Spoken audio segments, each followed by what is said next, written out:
तो स्टूडेंट, आज हम लोग विलयन में नॉर्मलता के बारे में पढ़ेंगे। नॉर्मलता निकालने से पहले आपको ये पता होना चाहिए कि हम पदार्थों का तुल्यांकी भार कैसे निकालते हैं और ग्राम तुल्यांकों की संख्या कैसे निकालते हैं। तो चलिए पहले देखते हैं कि हम तुल्यांकी भार कैसे निकालते हैं। यहाँ पर हर पदार्थ के तुल्यांकी भार को निकालने का अलग अलग सूत्र होता है। जैसे अगर आपको अम्ल का तुल्यांकी भार निकालना है तो आपको अम्ल के अणुभार को भाग करना होता है अम्ल की क्षारकता से, यानी अम्ल कितना H+ दे सकता है। जैसे अगर हम यहाँ बात करें सल्फ्यूरिक अम्ल की और मैं आपसे कह दूँ कि सल्फ्यूरिक अम्ल का तुल्यांकी भार निकालिए, तो सल्फ्यूरिक अम्ल का अणुभार होता है 98। आप इसको भाग करेंगे कि ये कितना H+ दे सकता है। तो देखिए इसमें 2 हाइड्रोजन है, यानी ये 2 H+ दे सकता है। तो आप इसको 2 से भाग करेंगे, आ जाएगा 49, और यही हमारा सल्फ्यूरिक अम्ल का तुल्यांकी भार है। इसी तरीके से अगर हमको किसी क्षार का तुल्यांकी भार निकालना है तो क्षार का तुल्यांकी भार निकालने के लिए हम क्षार के अणुभार को क्षार की अम्लता से भाग करते हैं। क्षार की अम्लता कैसे पता की जाती है? इसके लिए हमको ये देखना होता है कि वह क्षार कितना OH- त्याग सकता है। जैसे अगर मैं आपको यहाँ पर लिख कर दूँ कैल्शियम हाइड्रोक्साइड, जिसका सूत्र होता है CaOH का होल ट्वाइस। अब अगर इसका तुल्यांकी भार निकालना है तो इसका अणुभार होता है 74, ठीक है। अब इसकी अम्लता कितनी होगी? तो आप देखिए इसके सूत्र में OH 2 बार है, यानी ये 2 OH दे देगा। तो आप इसको 2 से भाग करेंगे, यहाँ पर हो जाएगा कितना? 37, और ये इसका तुल्यांकी भार होगा। इसी तरीके से जब हम एक लवण का तुल्यांकी भार निकालते हैं तो लवण का तुल्यांकी भार निकालने के लिए लवण के अणुभार को लवण में धनावेशों या ऋणावेशों की संख्या से भाग करते हैं। फॉर एग्ज़ाम्पल अगर यहाँ पर मैं बात करूँ सोडियम कार्बोनेट की, तो देखिए सोडियम कार्बोनेट का अणुभार होता है 106, ठीक है। अब यहाँ पर सोडियम कार्बोनेट में धनावेशों या ऋणावेशों की संख्या कितनी है? तो देखिए यहाँ पर जो Na है, यहाँ Na 2 बार है, तो Na पर कितना प्लस आएगा आप देख लीजिए। 1 प्लस यहाँ, 1 प्लस यहाँ, 2 प्लस है। या ऋणावेश लिखेंगे तो देखिए CO3 लिखा है, CO3 पे होता है डबल माइनस। तो एक लवण में धनावेशों ऋणावेशों की संख्या बराबर है, क्योंकि यहाँ पर धनावेश या ऋणावेश दोनों ही 2 हैं। आप 2 से भाग करेंगे तो ये हो जाएगा हमारा 53, ठीक है। अगर हम एक और लवण लेते हैं जिसकी हम बात कर रहे हैं यहाँ पे, जैसे हमने ले लिया NaCl, ठीक है। अब अगर हमने यहाँ NaCl लिया तो NaCl का अणुभार होता है 36.5। अब NaCl में धनावेशों या ऋणावेशों की अगर आप संख्या देखिए तो यहाँ पर एक प्लस आवेश है और एक माइनस, यानी दोनों आवेशों की संख्या समान है। तो आप यहाँ कितने से भाग करेंगे? 1 से, और तब आ जाएगा 36.5।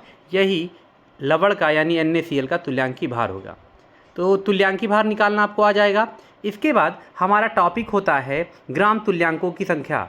जैसे आपको किसी भी पदार्थ के अगर ग्राम तुल्यांकों की संख्या निकालनी है तो उस पदार्थ का जो भी भार ग्राम में दिया होगा आप उसको भाग करेंगे उस पदार्थ के तुल्यांकी भार से। जैसे मैं आपसे अगर कह देता हूँ कि 24.5 ग्राम सल्फ्यूरिक अम्ल मैंने लिया है, ये 24.5 ग्राम क्या है? सल्फ्यूरिक अम्ल है। और मैंने आपसे कह दिया कि पता कीजिए इसमें कितने ग्राम तुल्यांक हैं। तो ग्राम तुल्यांक निकालने के लिए पहले पदार्थ का भार लेंगे, कितना दिया है? वो हमको दिया है 24.5 बटा पदार्थ का तुल्यांकी भार, यानी यहाँ पदार्थ सल्फ्यूरिक अम्ल है, उसका तुल्यांकी भार अभी मैंने ऊपर बताया था, तुल्यांकी भार इसका 49 आया था। इसे भाग करेंगे तो ये आ जाएगा 0.5। ये ग्राम तुल्यांकों की संख्या है। तो किसी भी पदार्थ का ग्राम तुल्यांक निकालने के लिए आप उस पदार्थ के ग्राम को तुल्यांकी भार से भाग कर देंगे तो उस पदार्थ का ग्राम तुल्यांक आपको पता हो जाएगा।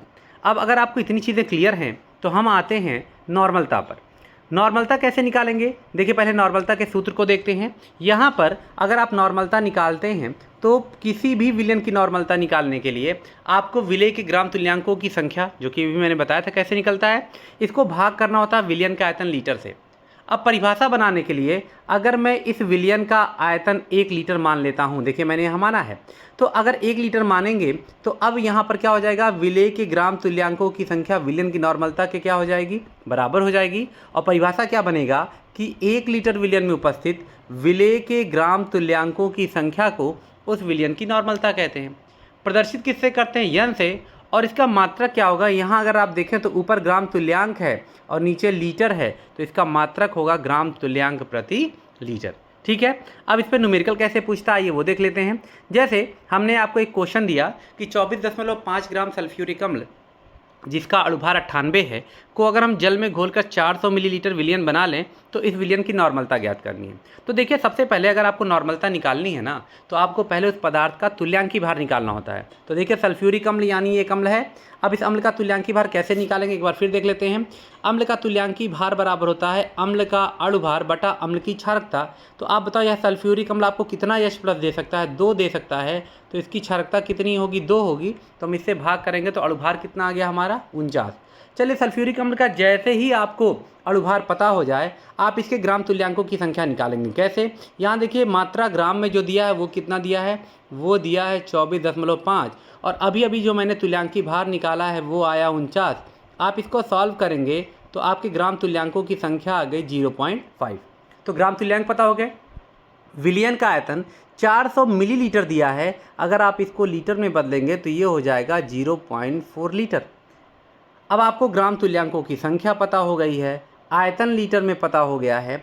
तो नॉर्मलता निकालने के लिए इस सूत्र का पालन कीजिए। ग्राम तुल्यांकों की संख्या को ऊपर लिखे तो ग्राम तुल्यांक हमारा आया 0.5, आयतन लीटर में कितना आया 0.4। आप इसको सॉल्व करेंगे तो जो आंसर आएगा वो आएगा 1.25। ठीक है, और ये हमारा आंसर हो जाएगा।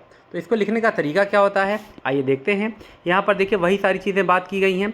सबसे पहले उसने सल्फ्यूरिक अम्ल का क्या यहाँ पर भार लिखा, फिर सल्फ्यूरिक अम्ल का तुल्यांकी भार निकाला, और उसके बाद देखिए यहाँ पर ग्राम तुल्यांकों की संख्या भार बटा तुल्यांकी भार करके निकाला जो कि 0.5 आ गया।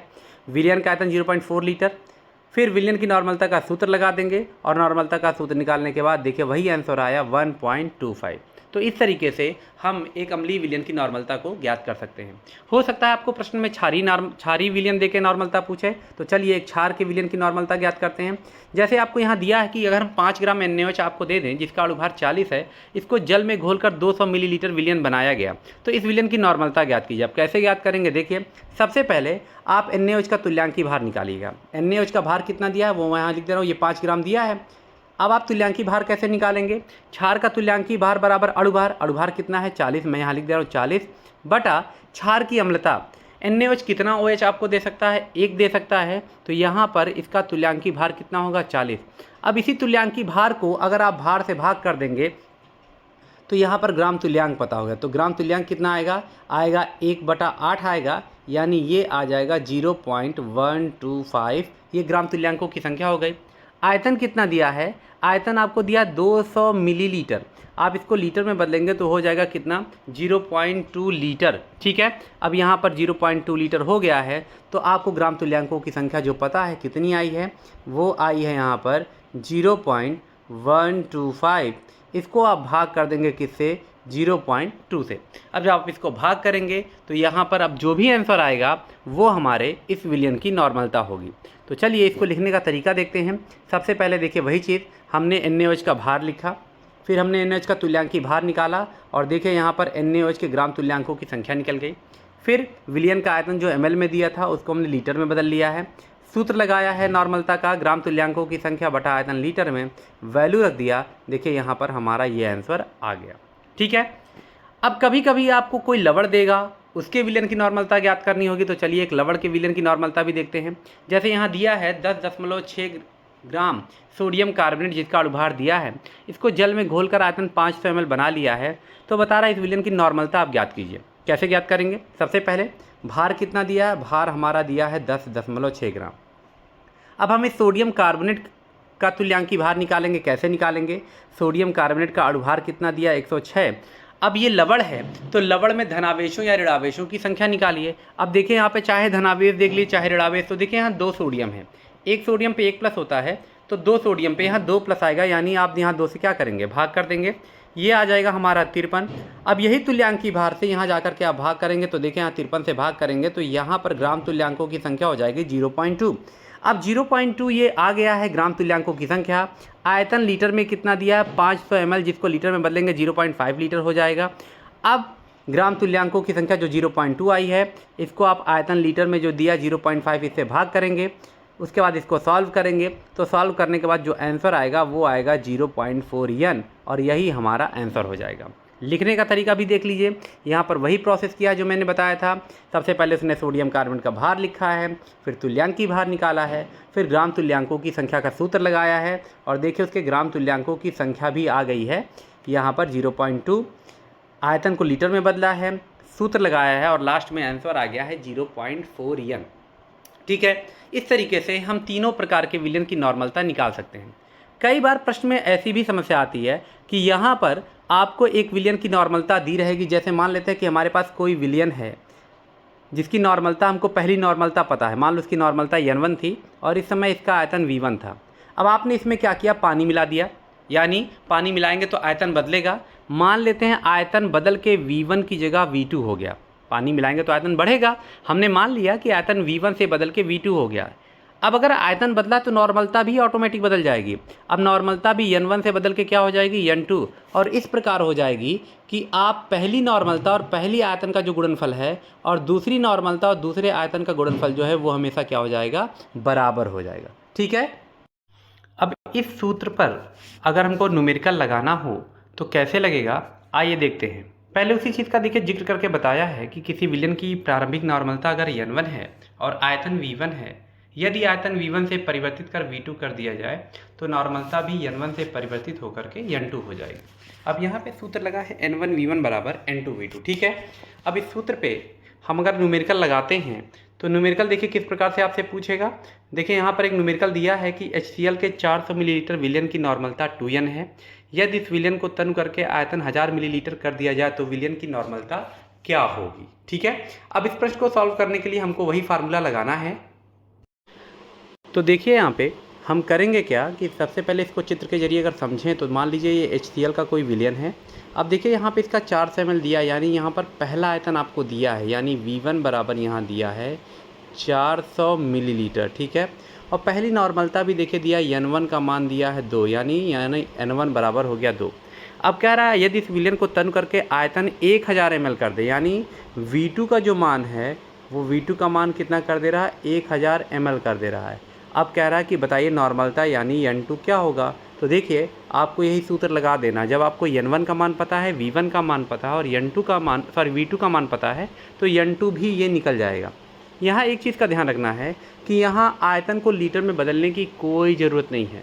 बस ये ध्यान रखिएगा कि जो मात्रक पहले आयतन का होगा वही मात्रक दूसरे आयतन का भी होना चाहिए। ये ना हो कि ये पहला आयतन आपको मिलीलीटर में दिया है और दूसरा आयतन लीटर में दिया है, दोनों का मात्रक समान होना चाहिए। ठीक है, तो चलिए देखते हैं ये क्वेश्चन कैसे लगेगा।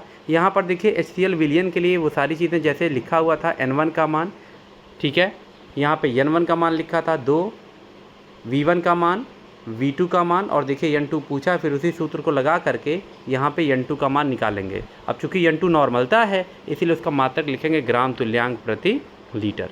ठीक है, अब इसके बाद जब आप ये क्वेश्चन कर लेंगे तो एक क्वेश्चन और भी आता है इस टाइप का कि जिसमें दो पदार्थों को मिला के पूछता है कि विलयन की प्रकृति कैसी होगी, अम्लीय होगी कि क्षारीय होगी। तो यहाँ पर एक चीज़ और जानिएगा कि आपको मिली तुल्यांक निकालना चाहिए। मिली तुल्यांक क्या होता है, अगर आपको कभी भी मिली तुल्यांक निकालना है तो मिली तुल्यांक निकालने के लिए पदार्थ की नॉर्मलता में पदार्थ के आयतन का गुणा करेंगे, लेकिन आयतन मिलीलीटर में होना ज़रूरी है क्योंकि यहाँ मिली तुल्यांक कहा है। तो नॉर्मलता गुणे आयतन करेंगे लेकिन आयतन किस में रखेंगे, मिलीलीटर में, तो मिली तुल्यांक निकल जाएंगे। ठीक है, अब जैसे यहाँ पर जो प्रश्न दिया है अगर हम उस प्रश्न को देखते हैं तो यहाँ पर दिया 5NHNO3 के 40 ml को 1 NaOH के 150 ml के साथ मिलाया गया, विलयन की प्रकृति कैसी होगी। जब भी ऐसा क्वेश्चन आए तो आप पहले पदार्थ जो नाइट्रिक अम्ल है इसका मिली तुल्यांक निकाल लीजिए। कैसे, इसकी नॉर्मलता कितना दिया नाइट्रिक अम्ल का, दिया है 5, गुणे आयतन दिया है 40, तो 5 गुणे 40 करेंगे तो इसके मिली तुल्यांकों की संख्या कितनी हो गई, 200। जब आप NaOH की बात करेंगे तो NaOH की नॉर्मलता कितना दिया है, 1 दिया है, गुणे आयतन कितना दिया है 150, तो यहाँ पर मिली तुल्यांक कितने हो जाएंगे 150। अब ये देखिए NaOH के मिली तुल्यांक कितने हैं आपके पास, 150 हैं, जबकि HNO3 के मिली तुल्यांक आपके पास कितने हैं, 200। अब NaOH के 150 मिली तुल्यांक को खत्म करने के लिए, यानी क्षार के 150 मिली तुल्यांक को उदासीन करने के लिए ये अम्ल अपने 200 में से 150 मिली तुल्यांक खर्च कर देगा। ठीक है, तो अगर 150 खर्च करके इसको उदासीन कर भी देगा तो भी इस नाइट्रिक अम्ल के कितने मिली तुल्यांक बच जाएंगे, वो बच जाएंगे 50। क्यों बच गए, क्योंकि क्षार के अगर 150 मिली तुल्यांक है तो अम्ल के भी 150 ही मिली तुल्यांक खर्च होंगे। तो 200 में से 150 चले गए क्षार के मिली तुल्यांक को उदासीन करने, तो भी 50 मिली तुल्यांक किसके बच गए? अम्ल के। चूँकि अम्ल के मिली तुल्यांक बच गए हैं तो विलयन की प्रकृति कैसी होगी? यहाँ पर अम्लीय होगी, यानी हमारा आंसर ए यहाँ पर सही है। आते हैं अगले टॉपिक पे, वो ये है कि अगर हमको नॉर्मलता निकालना हो और मोलरता दिया हो तब क्या करेंगे? तो देखिए यहाँ पर कुछ सूत्र होते हैं जिनको आप देखिएगा मोलरता और नॉर्मलता में क्या संबंध होता है। देखिए यहाँ पर अगर आपको किसी अम्ल की मान लेते हैं मोलरता दी हो तो आप उसमें जैसे ही क्षारकता का गुणा कर देंगे उसकी नॉर्मलता निकल आएगी। जैसे सपोज करिए मैंने यहाँ H2SO4 लिया और मैंने यहाँ आपसे कह दिया कि भाई इसकी मोलरता 4 है, तो बताओ इसकी नॉर्मलता कितनी होगी। अब आप इस सूत्र में देखें तो मोलरता कितनी है? मोलरता है 4, गुणा कर दीजिए क्षारकता का। यह सल्फ्यूरिक अम्ल कितना H+ आपको दे सकता है? 2, तो 2 का गुणा करेंगे आ जाएगा 8। तो यानी सल्फ्यूरिक अम्ल की नॉर्मलता यहाँ पर कितनी हो गई है? 8 हो गई है। इसी तरीके से अगर हमको क्षार के लिए निकालना है क्षार की नॉर्मलता, तो जो उसकी मोलरता होगी उसमें अम्लता का गुणा कर देंगे। जैसे अगर मैं आपको यहाँ पर देता हूँ AlOH का होल थ्राइस, ठीक है, और मैंने कह दिया कि इसकी मोलरता 3 है, तो आप इसकी नॉर्मलता बताओ। तो देखिए मोलरता 3 है, आप लिखेंगे 3 गुणे अम्लता, यह क्षार आपको कितना OH दे सकता है? 3 OH, क्योंकि इसके सूत्र में 3 OH है, तो 3 का गुणा करेंगे तो यहाँ पर 9 आ जाएगा, यानी क्षार की नॉर्मलता कितनी हो जाएगी? 9 हो जाएगी। अगर लवण के लिए आपको निकालना है तो लवण के लिए आप लवण की मोलरता में उस लवण के सूत्र में धनावेशों या ऋणावेशों की संख्या का गुणा कर देंगे। जैसे अगर आपसे मैं कहूं कि सोडियम कार्बोनेट में धनावेशों या ऋणावेशों की संख्या कितनी है, तो देखिए 1 Na पे 1 प्लस होता है, 2 Na यानी 2 प्लस है, और CO3 पर डबल माइनस होता है, तो प्लस की संख्या भी 2 है और माइनस की संख्या भी 2 है।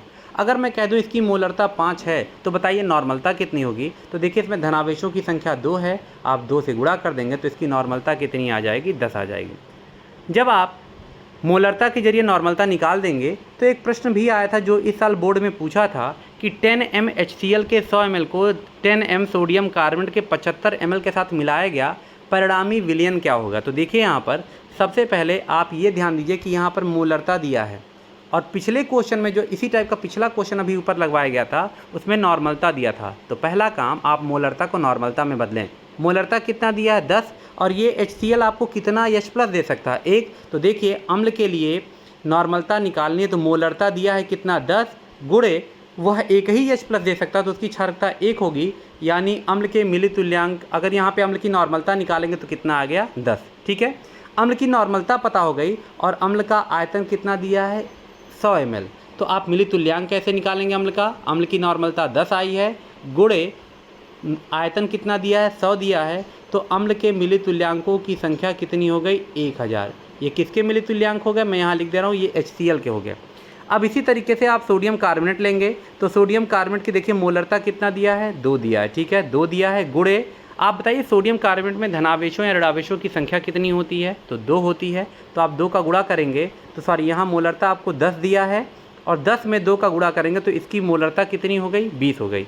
आयतन कितना दिया है? आयतन 75 दिया है, तो ये जो नॉर्मलता आई है 20, इसमें जब आप 75 का गुणा करेंगे तो इसके मिली तुल्यांकों की संख्या आ जाएगी 1500। ठीक है, अब आप बताइए किसके मिली तुल्यांक ज़्यादा हैं? यहाँ देखिए HCl के मिली तुल्यांक कितने हैं? 1000, और जो हमारा सोडियम कार्बोनेट है जिसकी प्रकृति क्षारीय होती है उसके मिली तुल्यांक कितने हैं? 1500 हैं। तो सोडियम कार्बोनेट के 1500 में से 1000 मिली तुल्यांक अम्ल के 1000 को यहाँ पे क्या कर देंगे? उदासीन कर देंगे, तो भी सोडियम कार्बोनेट के कितने मिली तुल्यांक बच जाएंगे? बच जाएंगे 500। और चूँकि सोडियम कार्बोनेट के मिली तुल्यांक बच गए, सोडियम कार्बोनेट की प्रकृति क्षारीय होती है, इसलिए यहाँ विलयन की प्रकृति कैसी होगी? क्षारीय होगी। ठीक है, अब जब आप इतना सॉल्व कर लेंगे, नॉर्मलता मोलरता में संबंध भी आ गया, तो आते हैं अगले टॉपिक पे हम, जिसमें देता है आयतन प्रतिशतता क्या होता है। देखिए आयतन प्रतिशतता निकालने का सूत्र होता है कि विलयन की आयतन प्रतिशतता बराबर विलेय का आयतन जो कि ml में होना चाहिए बटा विलयन का आयतन, और प्रतिशतता के लिए कितने का गुणा करेंगे? 100 का। अब हम विलयन का आयतन उतना ही मानते हैं जितने का यहाँ गुणा होता है। अगर यहाँ 100 का गुणा हो रहा है तो हम विलयन का आयतन 100 मान रहे हैं, 1000 का गुणा होता है अगर तो हम 1000 मानते ताकि ये कट जाए। तो अगर हम यहाँ विलयन का आयतन 100 ml मान लें तो देखिए ये 100 और ये 100 कट जाएगा, तो बचेगा क्या? बचेगा विलेय का आयतन बराबर विलयन की प्रतिशतता। तो देखिए यहाँ पर लिखा है कि अगर हम विलयन का आयतन 100 ml मान लेते हैं तो विलयन की आयतन प्रतिशतता बराबर विलेय का आयतन मिलीलीटर में। परिभाषा हमारी क्या बनेगी? तो परिभाषा क्या बनेगी? हमने कितना मिलीलीटर विलयन लिया था? 100 मिलीलीटर विलयन में उपस्थित विलेय के मिलीलीटर में आयतन को ही उस विलयन की हम क्या कहते हैं, आयतन प्रतिशतता कहते हैं, जैसा कि यहाँ परिभाषा में लिखा हुआ है। अब आयतन प्रतिशतता को हम एक चीज़ से और लिख सकते हैं, अगर आप ध्यान दें तो यहाँ ऊपर भी आयतन है, आयतन को हम इंग्लिश में वॉल्यूम कहते हैं, और नीचे भी आयतन है, तो ये V है, यानी ऊपर आयतन है और नीचे आयतन है, तो V/V हो गया। और 100 लगाने का मतलब होता है ये प्रतिशतता निकल रही है, तो याद रखिएगा आयतन प्रतिशतता को हम V/V% से भी प्रदर्शित कर सकते हैं, यानी ऊपर के मात्रक को भी वॉल्यूम के पदों में लिखेंगे और निचले वाले के भी मात्रक को हम वॉल्यूम के लिए ही लिखेंगे। तो यहाँ पर देखिए नोट करके इस चीज़ को बताया गया है कि आयतन प्रतिशत को आयतन बटा आयतन प्रतिशत कहते हैं, क्योंकि ऊपर भी आयतन और नीचे भी आयतन है और 100 का गुणा है तो ये प्रतिशत हो जाएगा। ठीक है, अब इसके बाद जैसे ही आयतन प्रतिशतता होता है वैसे ही द्रव्यमान प्रतिशतता अगर कह दे तो आपको जहाँ जहाँ आपने आयतन शब्द का यूज़ किया है वहाँ वहाँ आप द्रव्यमान शब्द का यूज़ करेंगे और ये मिलीलीटर की जगह पे क्या हो जाएगा, ग्राम हो जाएगा। तो आते हैं अगले टॉपिक पे। देखिए यहाँ दिया है कि अगर हम द्रव्यमान प्रतिशतता निकालते हैं तो क्या करेंगे। केमिस्ट्री में द्रव्यमान कहे या भार कहे एक ही मतलब है। तो यहाँ देखिए अब विलयन की भार प्रतिशतता निकालनी है या द्रव्यमान प्रतिशतता, तो देखिए विलेय का भार बटा विलयन का भार गुणे 100। अब हम यहाँ विलयन का भार कितना मानेंगे, जितने का यहाँ गुणा हो रहा है, कितने का गुणा हो रहा है 100 का, तो हम विलयन का भार कितना मानेंगे 100, ताकि ये 100 और ये 100 कट जाए, तब विलेय का जो भार ग्राम में होगा वो विलयन की भार प्रतिशतता के बराबर होगा, जो कि यहाँ पे लिखा हुआ है। परिभाषा क्या बनेगी कि 100 ग्राम विलयन में उपस्थित विलेय के भार में ग्राम को उस विलयन की भार प्रतिशतता या द्रव्यमान प्रतिशतता कहते हैं। यहाँ पर अगर आप ऊपर देखिए तो ऊपर भार लिखा है, भार की इंग्लिश क्या होती है, वेट, पहला अक्षर W है, नीचे क्या लिखा है भार, तो यानी नीचे भी वेट है और 100 का गुणा हो यानी ये क्या है, परसेंट है। तो देखिए यहाँ नोट करके इस चीज़ का भी जिक्र किया गया है कि भार प्रतिशतता को भार बटा भार प्रतिशत या W/W% भी कहते हैं। अब इस पर मान लेते हैं कि अगर आपसे एक न्यूमेरिकल पूछता है, जैसे कहा यदि 122 ग्राम बेंजीन में 22 ग्राम कार्बन टेट्राक्लोराइड घुला हो तो बेंजीन और कार्बन टेट्राक्लोराइड के द्रव्यमान का प्रतिशत ज्ञात कीजिए। तो सबसे पहले देखिए यहाँ पे दोनों का भार दिया है 122 और 22 ग्राम, यानी बेंजीन का दिया है 122। बेंजीन का सूत्र क्या होता है C6H6, इसका भार दिया है 122 ग्राम, ठीक है। और दूसरा कार्बन टेट्राक्लोराइड है जिसका सूत्र होता है CCl4, इसका दिया है 22 ग्राम। तो आप बताइए दोनों मिलकर अगर विलयन बनाएंगे तो विलयन का कुल भार कितना होगा, आप दोनों को जोड़ लेंगे, जोड़ने पर आएगा ये 144 ग्राम, ठीक है, ये आ गया। अब इसके बाद आपको जिसका भार प्रतिशत निकालना है, मान लो अगर हमको बेंजीन का भार प्रतिशत निकालना है तो बेंजीन के भार को ऊपर लिख दीजिएगा और यहाँ पे कुल विलयन का भार कितना आया है 144 आया है और गुणे कितने का कर देंगे, गुणे कर देंगे हम 100 का, ठीक है। अब हम यहाँ पर अगर 100 का गुणा कर देते हैं, ठीक है, तो हमारा आंसर यहाँ पर आ जाएगा। ये जो 100 का गुणा यहाँ पर हो रहा है हम यहाँ लिख दे रहे हैं, ये गुणे हम कितने का कर देंगे 100 का। अब जो भी आंसर हमारा आएगा वह विलयन का क्या हो जाएगा, बेंजीन का भार प्रतिशत हो जाएगा। और जब एक का भार प्रतिशत निकल गया तो दूसरे को 100 में से घटा दीजिए, क्योंकि परसेंटेज 100 का होता है। अगर एक की वैल्यू आपको पता हो गई तो दूसरे की वैल्यू भी पता हो जाएगी। चलिए यहाँ देखते हैं इस चीज़ को कि जब हम यहाँ पर देखिए बेंजीन का द्रव्यमान प्रतिशत कैसे निकालेंगे। सबसे पहले हमने बेंजीन का द्रव्यमान लिखा, फिर कार्बन टेट्राक्लोराइड का, और फिर हमने दोनों के जोड़ के विलयन के कुल भार पता कर लिए। अब जिसका द्रव्यमान प्रतिशत निकालना उसका द्रव्यमान ऊपर लिखेंगे, विलयन का कुल द्रव्यमान देखिए नीचे आ गया, गुणे 100 हो गया। आपने सारी वैल्यू देख दी और वैल्यू रखने के बाद देखिए यहाँ बेंजीन का द्रव्यमान प्रतिशत कितना आ गया 84.7%। अब जब एक का निकल गया तो CCl4 का द्रव्यमान प्रतिशत या तो सूत्र से निकाल लीजिए। तो सूत्र क्या बनाएंगे, CCl4 का द्रव्यमान प्रतिशत बराबर CCl4 का द्रव्यमान बटा विलयन का कुल द्रव्यमान गुणे 100। यह बेहतर तरीका होता है, जब आपको एक पदार्थ का द्रव्यमान प्रतिशत पता हो गया है तो दूसरे को 100 में से घटा दीजिए। तो देखिए यहाँ पर वही किया गया है, कार्बन टेट्राक्लोराइड का द्रव्यमान प्रतिशत निकालने के लिए हमने 100 में से बेंजीन का द्रव्यमान प्रतिशत घटा दिया है, ठीक है।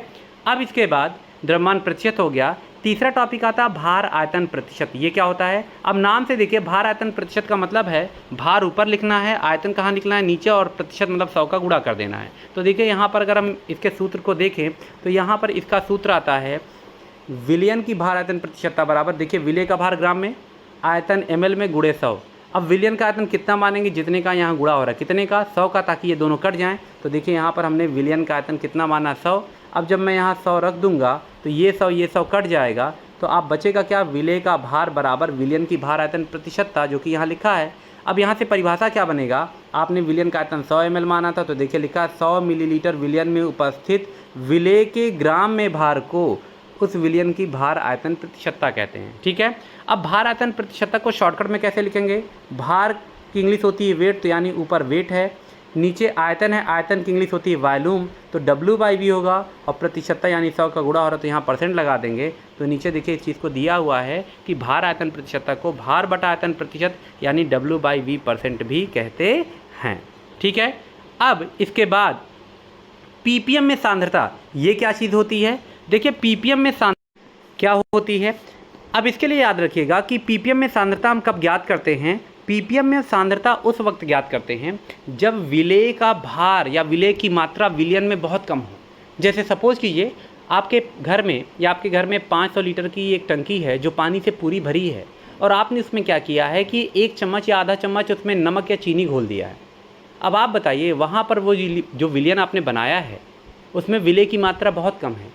तो जब विलेय की मात्रा बहुत कम होती है तो उसको ज्ञात करने के लिए हम ppm में सांद्रता ज्ञात करते हैं। ppm का मतलब क्या होता है? ppm का मतलब होता है, p का मतलब होता है पार्ट्स, फिर दूसरे p का मतलब होता है पर, और तीसरा होता है मिलियन। मिलियन मतलब होता है 10 लाख, पार्ट्स पर मिलियन।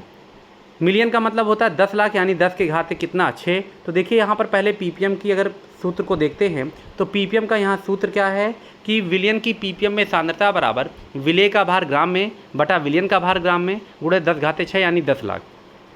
अब विलयन का भार हम मानेंगे कितना? बार बार बता चुका हूँ, जितने का यहाँ गुणा होता उतना ही माना जाता ताकि ये दोनों कैंसिल हो जाएं। तो देखिए यहाँ विलयन का भार माना गया कितना? 10 लाख ग्राम। अब जब मैं यहाँ 10 लाख रखूँगा तो यह विलयन का भार जो है वो 10 लाख से कैंसिल हो जाएगा। अगर मैं यहाँ 10⁻6 रख दूँ तो ये 10⁻6 10⁻6 कट जाएगा, तो बचेगा क्या? विलयन की ppm में सांद्रता जो कि यहाँ लिखी हुई है ये बराबर विलेय का भार ग्राम में। ठीक है, परिभाषा क्या बनेगा? आपने विलयन का 10 लाख ग्राम लिया है तो 10 लाख ग्राम विलयन में उपस्थित विलेय के ग्राम में भार को उस विलयन की ppm में सांद्रता कहते हैं। यहाँ एक चीज़ और याद रखिएगा, जो ppm में सांद्रता होती है ये हमेशा मिलीग्राम प्रति लीटर के बराबर होती है। इस चीज़ को याद रखिएगा। ppm में सांद्रता का दूसरा नाम जो होता है वो मिलीग्राम पर लीटर होता है। तो यहाँ पर मैंने इस चीज़ को नोट करके भी मेंशन किया कि ppm में सांद्रता मिलीग्राम प्रति लीटर के क्या होता है? बराबर होता है। अब जैसे आपसे कह दे कि किसी विलयन की सांद्रता 25 ppm है, तो आप जान जाइएगा कि उसकी सांद्रता मिलीग्राम प्रति लीटर में भी कितनी होगी? 25 होगी। ये ऐसा क्यों बताया गया? कई बार बोर्ड में इस टाइप का क्वेश्चन पूछ लेता, जो कि अभी सबसे लेटेस्ट क्वेश्चन 2025 में पूछा गया और कई बच्चे इसमें उलझ गए। इस क्वेश्चन को अगर आप ध्यान से पढ़ें तो लिखा हुआ है कि एक विलयन में विलेय की सांद्रता 3.5 ppm है, इसे निम्नलिखित में से किसके द्वारा व्यक्त किया जा सकता है? तो देखिए यहाँ 4 ऑप्शन दिया है। बच्चे कंफ्यूज रहते हैं तो आप सीधे मिलीग्राम प्रति लीटर को खोजें। अब मिलीग्राम प्रति लीटर कहाँ लिखा है? तो आपका यहाँ पे ऑप्शन सी में लिखा है, और मान में कोई परिवर्तन नहीं होगा। वो 3.5 है तो 3.5 ही रहेगा, बस यहाँ ppm लिखा वहाँ पे क्या लिख देंगे? मिलीग्राम प्रति लीटर। ठीक है, तो इसके बाद आज का टॉपिक पूरा हो गया है। अब बाकी विलयन के बचे हुए जो भी हेडिंग हैं वो हम नेक्स्ट वीडियो में देखेंगे। तब तक के लिए गुड बाय।